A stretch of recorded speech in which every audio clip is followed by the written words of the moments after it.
Bonjour à tous et bienvenue sur Monaco Info. Voici sans plus tarder les titres qui seront développés dans cette édition.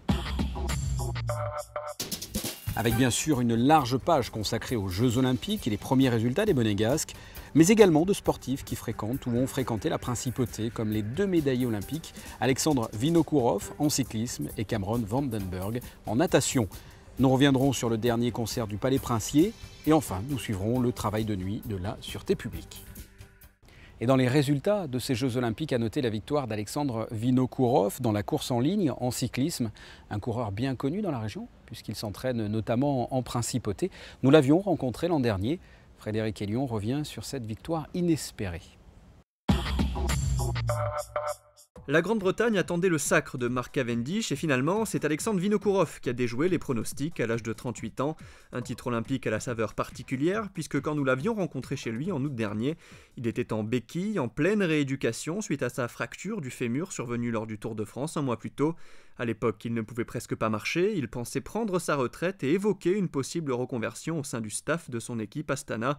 Cette fois-ci, sa décision est prise. Vinokourov participera à la dernière course de sa carrière mercredi, le contre-la-montre des Jeux Olympiques. Sortie réussie donc pour le Kazakh, puisqu'après la Vuelta, Liège-Bastogne-Liège ou encore le Dauphiné libéré, Vinokourov ajoute une nouvelle ligne à son formidable palmarès, peut-être la plus belle. Et dans la série des médaillés olympiques qui fréquentent la principauté, voici Cameron Vandenberg, nageur sud-africain. L'équipe sud-africaine s'est entraînée à Monaco il y a une dizaine de jours, suite à l'invitation de la princesse Charlène. Les nageurs ont bénéficié des infrastructures du stade Louis II. Eh bien, l'entraînement à Monaco et les encouragements de la princesse ont dû lui donner des ailes, puisque Cameron Vandenberg a remporté le 100 mètres brasse avec un record du monde à la clé. Nous avions réalisé un reportage au stade Louis II il y a moins de 2 semaines. Il vantait les mérites de ce séjour à Monaco. On l'écoute. Vous savez, la princesse est une Olympienne, elle sait exactement ce qui nous attend. Nous permettre de venir ici, à Monaco, c'est nous enlever beaucoup de pression. Ça écarte la presse et nous évite un environnement stressant. Tout le monde peut se relaxer, prendre du bon temps et se concentrer sur les Jeux Olympiques. Fin de cette page Jeux Olympiques. Sachez que nous y reviendrons quotidiennement sur Monaco Info. De la musique à présent, suite de la série de concerts donnés au Palais Princier. Concert qui s'est déroulé ce dimanche avec un soliste d'exception, le harpiste Xavier Demestre. Reportage de José Sacré.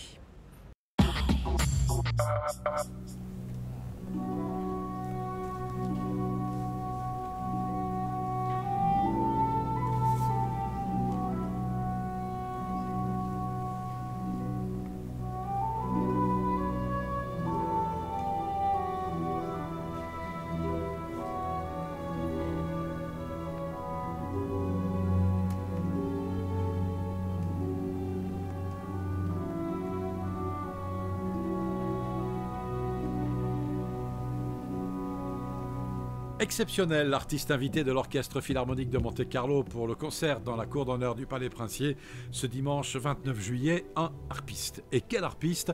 Xavier Demestre, natif de Toulon, il est le premier musicien français à avoir été admis au sein de la prestigieuse Philharmonie de Vienne.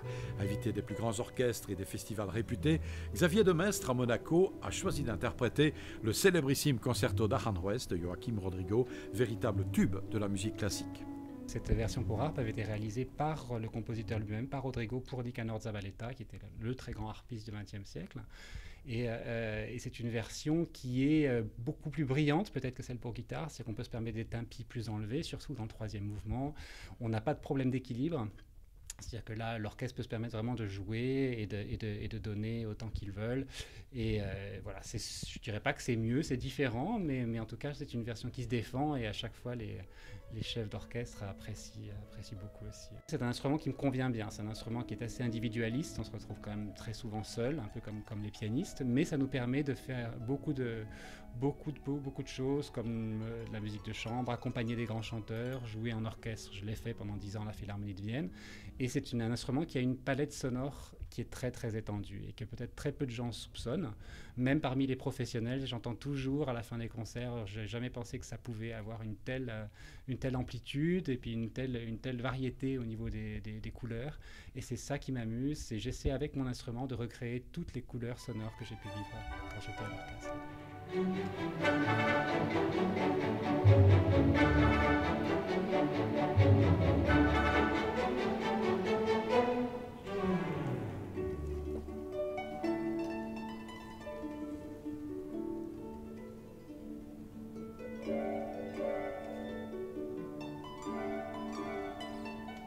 Ce concert dans la cour d'honneur du Palais Princier était le dernier de la saison pour Xavier de Maistre, qui après avoir donné en moins d'un an plus de 110 concerts à travers le monde, va pouvoir goûter enfin à quelques jours de vacances bien méritées.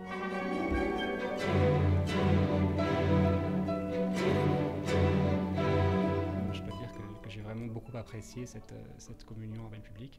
Après, c'est vrai qu'il y avait un taux d'humidité très élevé, donc avec un instrument qui a des cordes en boyau, c'est pas toujours évident, mais elle a assez bien tenu l'accord. Ouais. Musique toujours, mais direction le Larvoto. L'association Monaco Danse Passion y organise tous les samedis des soirées tango en plein air. Le rendez-vous est fixé sur le parvis de la Rose des Vents. On écoute à ce propos Amelia Tejera Valdivia, l'organisatrice de l'événement. Concrètement, nous, on arrive ici vers 8 h. On installe la musique, une table, il y a un musicalisateur, un DJ, qui a fait déjà une sélection pour la durée de la soirée. On démarre à 8h30, donc à 20h30. Les gens, il y en a déjà qui attendent, il y en a d'autres dès qu'ils entendent la musique, ils sont dans les parages, ils vont boire, ils vont manger sur place, manger un morceau.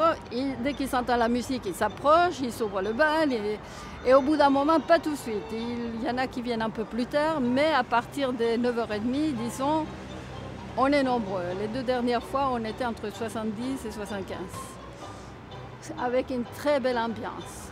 Pour les soirées ici, c'est très sympa parce que c'est sur Internet. Parfois, il y a des touristes qui sont de passage, on ne les connaît pas, qui se joignent à nous. Souvent, ils dansent très bien. Il y a des Italiens, ils adorent danser le tango. Il y en a beaucoup qui viennent d'Italie. Les gens de Monaco et du voisinage, ils voient qu'il se passe quelque chose, donc ils viennent, ils s'approchent, ils nous demandent quand est-ce qu'il y a des cours, est-ce qu'on peut venir seul ou en couple. Donc, ça a ses côtés sympas, ça fait un mélange. Nous étions au Larvoto, on se décale légèrement plus à l'est. Au Sporting d'été, le Monte Carlo Summer Festival a accueilli dimanche 2 groupes funky, Earth, Wind & Fire et Kool and the Gang. On écoute un extrait juste pour le plaisir.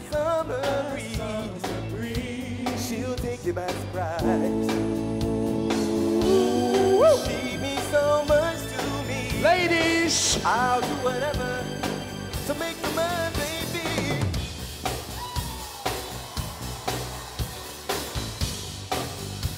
We gotta sing in this house tonight. Let me hear you. She's fresh, she's fresh, fresh as a summer breeze.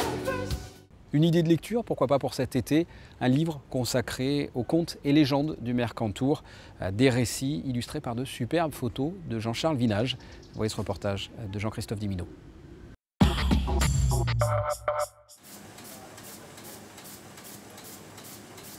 On retrouve le photographe chez son imprimeur. Aujourd'hui est un grand jour, c'est l'impression des livrets qui constitueront bientôt le livre distribué à 3000 exemplaires.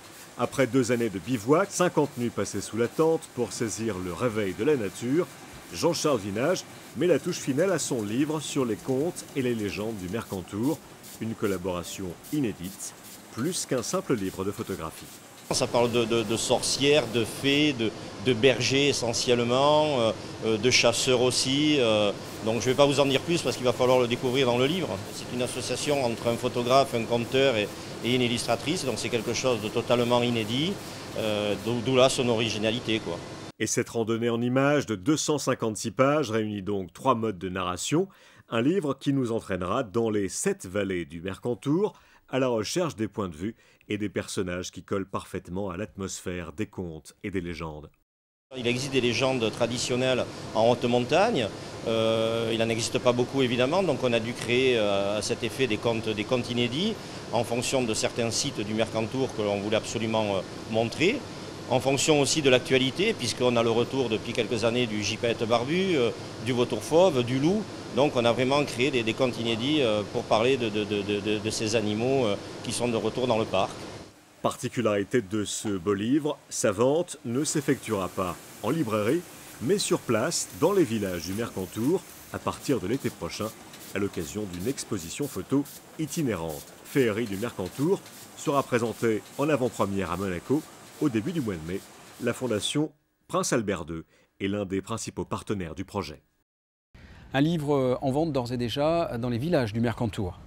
Mais Que fait la police? Voici une phrase que l'on entend parfois. Eh bien, pour avoir la réponse, nous avions réalisé un reportage il y a quelque temps sur la sûreté publique. Reportage dans le cadre d'une série intitulée « Ils font la nuit ». Ils sont 60 à patrouiller chaque nuit dans les rues de la Principauté. Tous ces personnels sont des volontaires depuis le lancement de la brigade de nuit. C'était en janvier 2001. Ils ne font que cette plage horaire. Je trouve que c'est un rythme régulier, certes qui est peut-être pas évident pour certaines personnes, mais c'est régulier, toujours le même horaire, et ça permet de garder le même rythme en fait. Il n'y a pas de coup de pompe comme on dit trivialement. Quand on fait plusieurs nuits d'affilée, il se peut que les dernières soient un peu plus difficiles. Aucun secteur de la Principauté n'échappe à la surveillance. Les bâtiments sensibles bien sûr, mais aussi la moindre ruelle, tout est inspecté. L'attention est portée sur le moindre détail. J'ai récupéré les clés d'un scooter à hauteur du 48. Je rentre chez moi, donc je dors jusqu'à à peu près midi et demi, 13h. Maintenant c'est variable d'une personne à une autre. Moi personnellement c'est midi et demi, 13h. Ça me permet d'avoir l'après-midi tranquille à moi, quoi.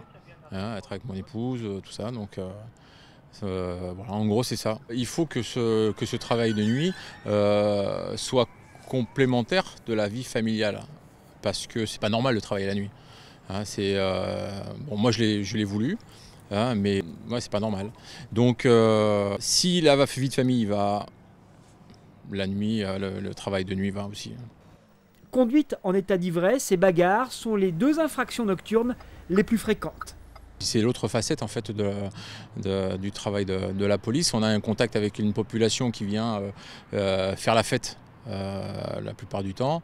Donc il faut gérer le festif pour éviter les débordements de façon à ce que les soirs se passent bien. Pas d'itinéraire préétabli, pas de limite au déplacement en Principauté. La tournée ne prend fin qu'avec la fin du service et recommence la nuit suivante, 365 jours par an. Et si la nuit il fait légèrement plus frais, et encore, voici la météo estivale avant de se quitter. Mardi, pas de changement, un grand ciel bleu et une chaleur normale de plein été. Les températures varieront entre 23 et 28 degrés. Mercredi, le maintien d'un temps sec, beau et chaud. Les températures sont identiques à la veille, de 23 à 28.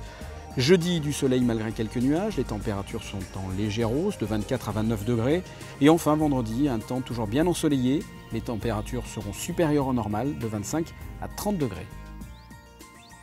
Ce journal est terminé, je vous remercie de l'avoir suivi. À très bientôt, au revoir.